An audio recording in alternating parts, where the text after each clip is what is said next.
Hi my friends, welcome back on my channel. Today we talk about cognitive unbalance. This topic is very important to me because it is emerging more and more, and it is alarming. The fact that there are more and more manifestations of this attitude means that there is no perception of it. With this last sentence I have already revealed part of today's reasoning, and by continuing with the video you will also understand why I called cognitive unbalance. We have said several times that the mind, for the principle of survival and species conservation, tends to create defensive support mechanisms. We also said that precisely by virtue of these principles, it tends to create supportive thoughts for the dominant ideas, rather than creating contradictions, which would be equivalent to danger because they are dissonant. We know that the mind has no boundaries or creative patterns, but it is capable of generating thoughts of all types, even rationally abstract ones, and interpreting them as real based on the level of attention we place on that specific thought. At this point, the subconscious comes into play with all its creative and implementing power, and will do its job. Complete the dominant idea by trying to materialize as many aspects as possible, starting from thoughts, reasoning, and support schemes for that idea. Now, what does all this have to do with today's topic? This is the underlying mechanism. More and more people observe and process events based on their own perspectives, deriving from previous experiences or those of selected few reliable people according to their parameter of judgment. The tendency is to evaluate people and circumstances based on pre-existing ideas or concepts. The resulting effect is to search and find only things or thoughts that confirm and not inform if the information goes in a different direction. Many people do this unconsciously, while some do it deliberately because their only intent is to want to get the better of yet another competition or race for superiority. Before you can ask the question, I'll propose it to you along with the answer. But if they are flying like this, what is the problem? The problem is that they are not well.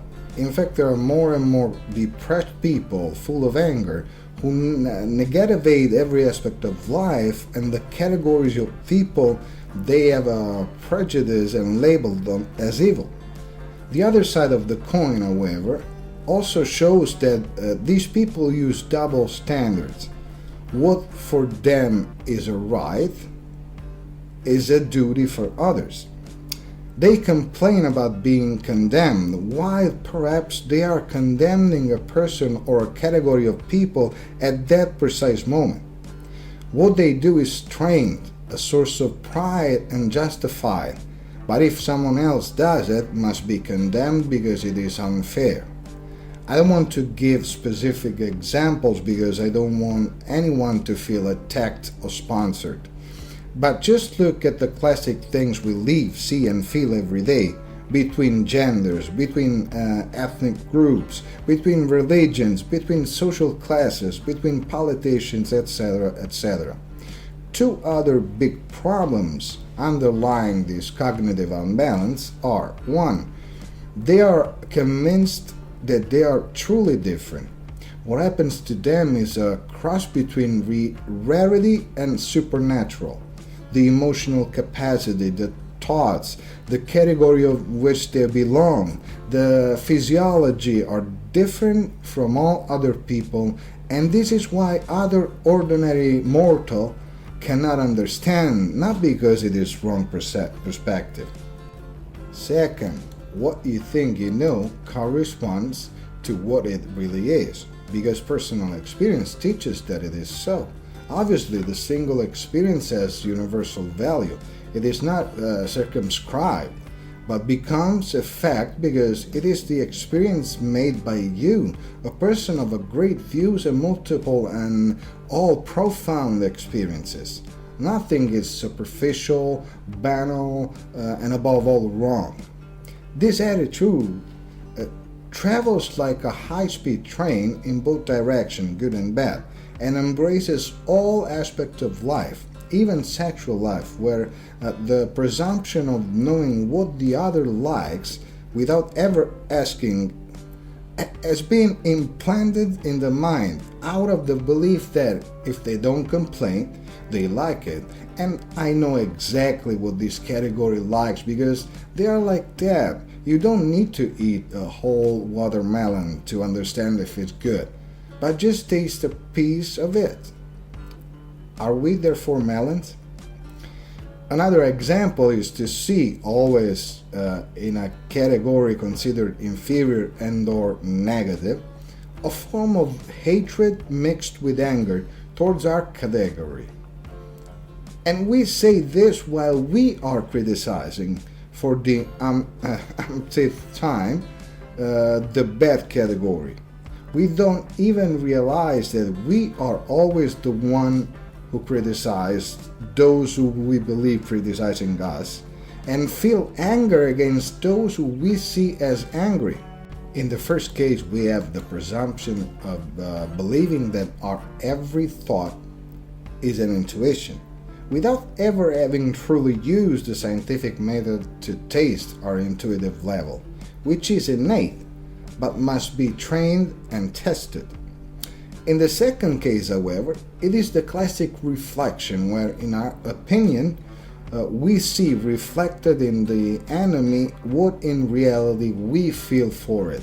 But we cannot think that this is the case, given our sensitivity and perfection. These are two of the simplest examples, just for practical confirmation, but there are thousands of them and also very heavy ones.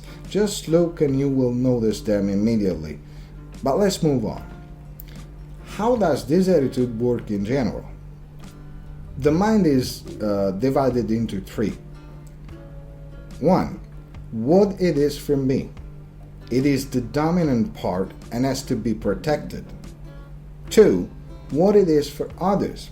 It is the ultra rigorous and disciplined part and must be kept under control and beaten because it must be corrected.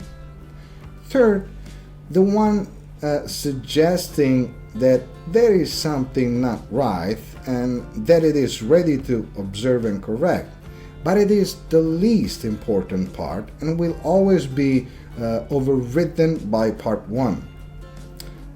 Why correct something that works perfectly, given the practical evidence? The result is that not having the slightest perception of it, we condemn and see in others all those things that we do first, but we see them in others and not in ourselves. A real cognitive dissociation is created, a bit like people who suffer from anorexia who are able to correctly evaluate the appearance of another person but see theirs altered, even when compared in front of the mirror. In our case, it is the opposite. We see evil in others, even when it is not there, and we do not see it in ourselves, even when it is obvious. Does this mind game remind you something? That's right. Blindness to change. I have talked about other times, and it is important to remember it because it represents a demonstration of the immense mind power. In the blindness to change, we are so convinced that we are observing something that although the reality before our eyes is different, the subconscious projects the image that we are convinced we are seeing, without allowing us to see reality for what it is. This leads to a progressive increase in erroneous beliefs, one above all selfish egocentrism. One's needs, ideas, convictions, and beliefs must always be supported by everyone and without criticism, because it is an injustice or a discrimination to be accused by people I consider the most absolute nothingness. After all, we are not talking of just any person, but of me. When a person like me says something against you, it's not a criticism, and I'm not mad at you.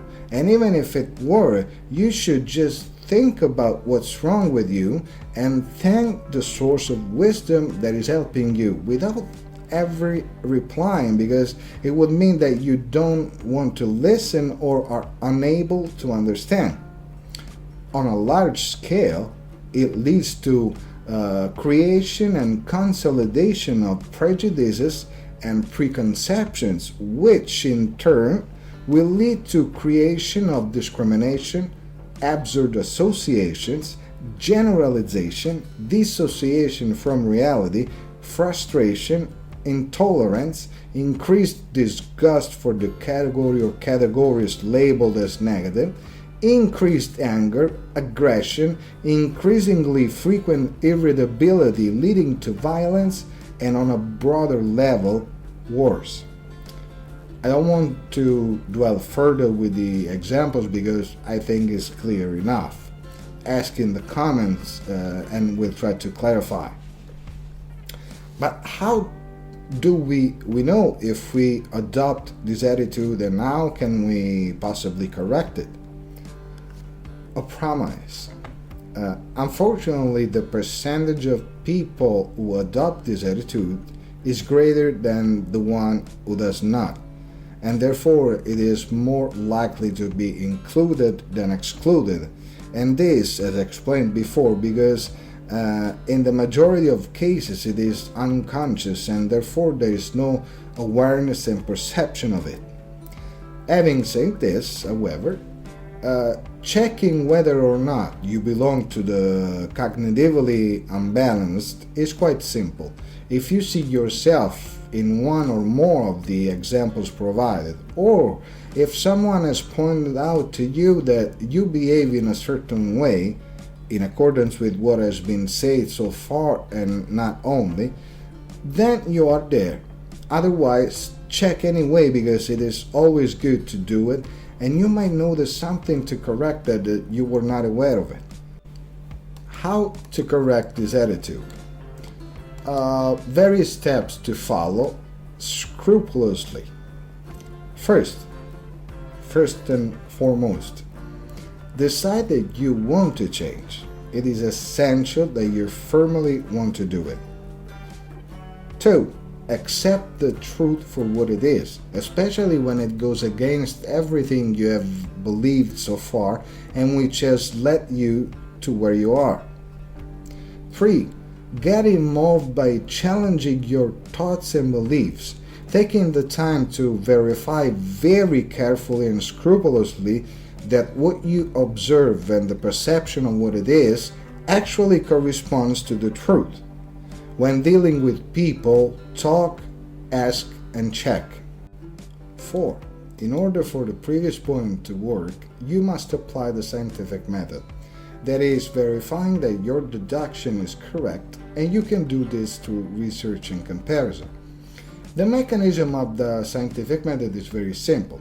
You start from an idea and belief, analyze it carefully as mentioned, and you will obtain a result. The validity of the method occurs through sharing and verification. If the result is real and not artificial, a person possibly very different from you, starting from the same idea and following the same analytical path, must obtain the same result. Otherwise, it is false. 5. For general functioning, you need 2 things, always and together: a very open mind and a questioning yourself. Never take anyone or anything for granted, but check person by person and thing by thing. Even if very similar, not 2 people or 2 circumstances are never the same. Check that you really have these characteristics, because many people are convinced that they are open, but then they discriminate. To check, you can use step 3 and 4 specifically. Ask yourself a question and then broaden the answers. Many people discovered that they were unconsciously racist, for example, and were convinced otherwise. 6. Be welcoming towards the truth, especially about yourself and your limits, mistakes. We often discover things that embarrass us. But am I like that? I cannot be. As said many times, subconscious is powerful and does not know the difference between good and evil, but only works on what we pay attention to. 7. Move towards change despite difficulty and fear, as this work will pay off well. Also for today we got to the end. I hope for all of us that this attitude will increasingly diminish until they disappear. In this way we will be able to live a better life made of harmony, attention and respect for everyone and everything. No more prejudices, discrimination, violence and various bullshit. This way we will live well and leave clean and fertile soil for future generations. Life is in our hands. It's only up to us to decide what to do with it. Remember to like, leave a comment, and subscribe to the channel if you haven't already. Bye my friends, and see you in the next video. Bye.